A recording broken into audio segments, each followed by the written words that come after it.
और इन लोगों ने सरकार को बदनाम करने के लिए एक ऐसा माहौल बनाया कि इस विकट परिस्थिति में मजदूरों से पैसा लिया जा रहा है। और सोनिया जी अवतरित हुई, उन्होंने कहा कि सारे कांग्रेसी हमारे जितने कार्यकर्ता हैं वो मजदूरों का पैसा देंगे।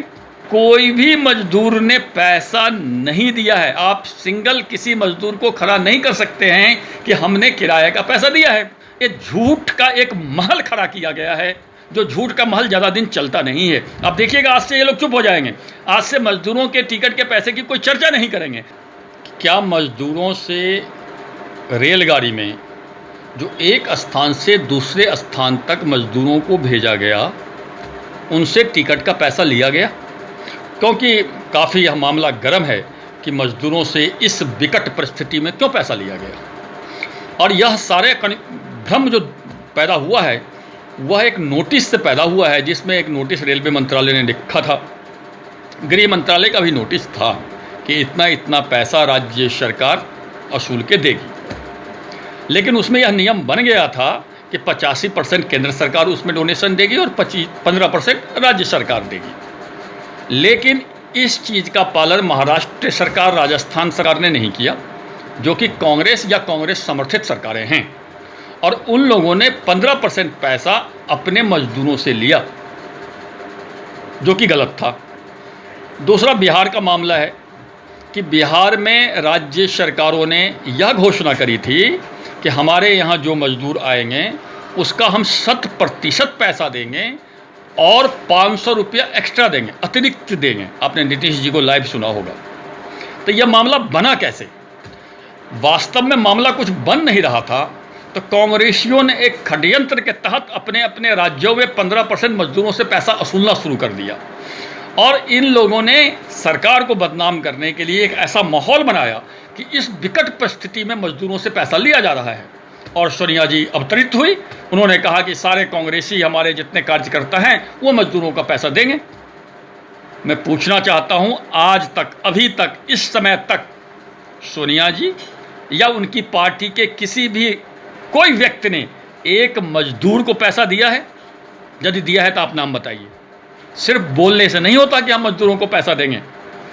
और जो मजदूर जहां गए हैं वह राज्य सरकार की जिम्मेवारी है कि उनके हिस्से का पैसा देना। अब सवाल होता है कि यह नोटिस क्यों निकला? आप जब आम दिनों में रेलवे में यात्रा करते हैं तो रेलवे जो स्लीपर क्लास का टिकट बेचता है, यदि 400 रुपया में बेचता है, वास्तव में वो टिकट 600 रुपया का होता है।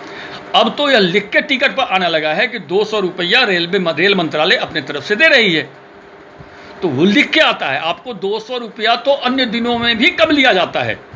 रेलवे को भी चलाना है। रेल मंत्रालय राज्य सरकार से या केंद्र सरकार से पैसा लेके ही अपने कर्मचारियों को तनख्वाह देगी। रेल जब नहीं चल रहा है तो रेलवे मंत्रालय का राजस्व कहाँ से आएगा? केंद्र सरकार दे या राज्य सरकार दे? तो केंद्र सरकार 85% दे रही है, राज्य सरकार 15% दे रही है। आप यह कह सकते हैं कि रेलवे मंत्रालय को ऐसा करना ही नहीं चाहिए। तो क्या करती? वो केंद्र को लिखते हैं कि हमें इतना पैसा दीजिए। केंद्र सरकार उसमें राज्यों को भी हिस्सा डालती, क्योंकि राज्यों को भी हर टैक्स में हिस्सा मिलता है, तो राज्य को क्यों नहीं हिस्सा देना चाहिए उसमें? तो मुख्य रूप से बात यह है कि केंद्र और राज्य मिलकर के रेल का किराया दे रही है। 50 रुपया सिर्फ एक्स्ट्रा मजदूर से खाने के नाम पे रेल मंत्रालय ने जरूर बोला था कि यदि 12 घंटे से ज़्यादा का सफ़र है तो हम 50 रुपया एक्स्ट्रा लेंगे। वो भी राज्य सरकार को ही देना है। इसलिए कोई भी मजदूर ने पैसा नहीं दिया है। आप सिंगल किसी मजदूर को खड़ा नहीं कर सकते हैं कि हमने किराए का पैसा दिया है। फर्जी टिकट, आप व्हाट्सएप पे देखिएगा, एक टिकट घूम रहा है जिसमें किसी का नाम नहीं लिखा है। रेल मंत्रालय ने कोई टिकट नहीं काटा है। रेल मंत्रालय ने जो भी टिकट बनाया है वह राज्य सरकारों को दिया है कि आप इसको मजदूरों को दीजिए। तो यदि पैसा कोई लिया है तो राज्य सरकार ने लिया है, क्योंकि राज्य सरकार मजदूरों को टिकट देती है। रेल मंत्रालय मजदूरों को टिकट नहीं दिया है। एक भी मजदूर को रेलवे ने टिकट नहीं दिया है। रेलवे काउंटर पे कोई टिकट नहीं काटा गया है। रेलवे ने पर ट्रेन में 1200 टिकट छाप के राज्य सरकार के प्रतिनिधि को सुपुर्द कर दिया है बिना पैसे का। पैसे वो बाद में ले रही है राज्य सरकार से और केंद्र सरकार से। तो यदि कोई गलतफहमी पैदा हुई है तो राज्य सरकार के स्तर पे पैदा हुई है। और मुख्य रूप से महाराष्ट्र जो कि कांग्रेस समर्थित सरकार है, राजस्थान जो कि कांग्रेस की सरकार है, और गोवा जो कि एक तरह से कांग्रेसी सरकार ही है। इन लोगों ने जानबूझ के यह भ्रम पैदा किया है सरकार को बदनाम करने के लिए, देश को बदनाम करने के लिए। इसलिए, और सोनिया जी का जो बयान है यह हास्यास्पद बयान इसलिए है कि मैं दूंगा या कांग्रेसी देंगे। मैं तो बता रहा हूं, एक भी कांग्रेसी ने किसी मजदूर को टिकट का पैसा दिया है तो वो मजदूर को खड़ा करें कि मैंने फलाने मजदूर को टिकट कटवा करके भेजा है रेलवे, नहीं कर सकते। ये झूठ का एक महल खड़ा किया गया है, जो झूठ का महल ज़्यादा दिन चलता नहीं है। अब देखिएगा, आज से ये लोग चुप हो जाएंगे, आज से मजदूरों के टिकट के पैसे की कोई चर्चा नहीं करेंगे। लेकिन इन्होंने एक झूठ खड़ा कर दिया देश में, एक चर्चा का विषय बना दिया देश में, देश को बदनाम करने की नाकाम कोशिश कर दी इन्होंने। तो ये इन लोगों का चरित्र है, इस चरित्र से हम लोगों को सावधान रहने की जरूरत है। आइए अब दूसरे मुद्दों की ओर चलते हैं। आपने चर्चा सुना होगा कि बड़े बड़े उद्योगपतियों का ऋण माफ़ कर दिया गया है और काफ़ी अच्छे दावा की जा रही है, ये फलाने का ऋण माफ़ कर दिया गया, फलाने का ऋण माफ़ कर दिया गया, फलाने का ऋण माफ़ कर दिया गया। मैं आपको बताऊं, भारत में सरकारें ऋण सिर्फ किसानों का माफ़ करती है या जो कल्याणकारी योजनाओं के अंतर्गत ऋण दी जाती है उसको माफ़ करती है। तो फिर यह अब्बा कैसे उड़ी कि ऋण माफ़ कर दिया गया? इसलिए उड़ी कि मैं बताता हूँ। जो बैंक ने बड़े बड़े उद्योगपतियों को लोन दिया था, कुछ उद्योगपति दिवालिया हो गए, कुछ जानबूझ के बदमाशी किए। दोनों बातें मैं बता रहा हूँ। इन्होंने लोन का किस्त देने में आनाकानी करी, किस्त नहीं दिया। बैंक ने को पैसा हुआ डूबता हुआ नजर आया, तो बैंक का जो सालाना रिपोर्ट बनता है उसमें उस लोन के पैसे को भी जोड़ा जाता है कि हमारे पास इतनी पूंजी है। बैंक ने सिर्फ ये करा कि जो लोन की किस्त नहीं आ रही थी या जिस पे मुकदमा चल रहा था, उस पूंजी को बैंक ने अपने खाते में अलग कर दिया, जिससे कि जो चलती हुई पूंजी है, जो प्रवाहित पूंजी है, वह बैंक के खाते में दर्शाया जा सके। होता क्या था कि जो किस्त नहीं आ रही है उस लोन के रकम को भी बैंक अपने खाते में जोड़ करके अपनी पूंजी में दर्शाती है, जिससे पारदर्शिता नहीं बन पाती है। तो पारदर्शी तरीका अपनाने के लिए उस पूंजी को सिर्फ अलग किया गया है, अर्थात राइट ऑफ किया गया है, वे ऑफ नहीं किया गया है।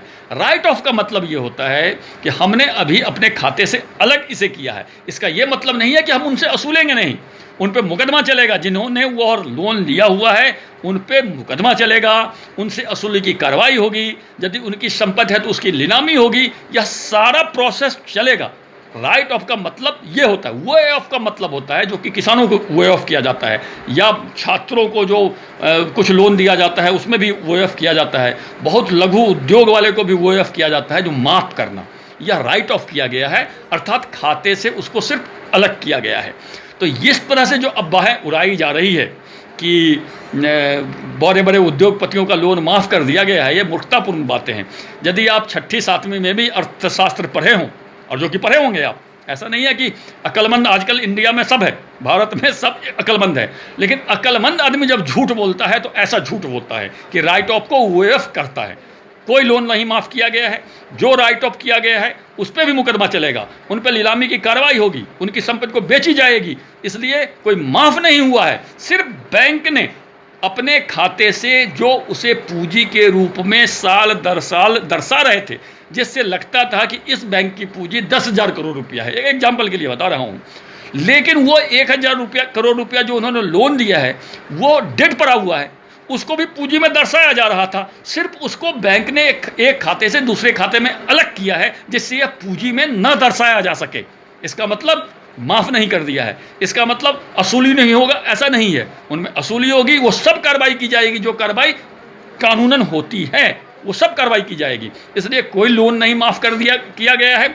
और यह दूसरा मुद्दा है जो लोगों को भरवाने के लिए, लोगों को मूर्ख बनाने के लिए एक चलाया जा रहा है। इसलिए इस चक्कर में कोई नहीं आएगा कि माफ़ कर दिया गया है या राइट ऑफ किया गया है, एक खाते से दूसरे खाते में अलग करके रखा गया है। असूली की कार्रवाई उसी तरह की जाएगी जिस तरह की जाती है। इसलिए लोगों का मूर्ख बनाना बंद कर दीजिए कि फलाने का लोन माफ़ कर दिया गया है। कोई लोन माफ़ नहीं किया गया है, यह हम लोगों को अच्छी तरह से समझना चाहिए। और इन लोगों ने सरकार को बदनाम करने के लिए एक ऐसा माहौल बनाया कि इस विकट परिस्थिति में मजदूरों से पैसा लिया जा रहा है और सोनिया जी अवतरित हुई। उन्होंने कहा कि सारे कांग्रेसी हमारे जितने कार्यकर्ता हैं वो मजदूरों का पैसा देंगे। कोई भी मजदूर ने पैसा नहीं दिया है। आप सिंगल किसी मजदूर को खड़ा नहीं कर सकते हैं कि हमने किराए का पैसा दिया है।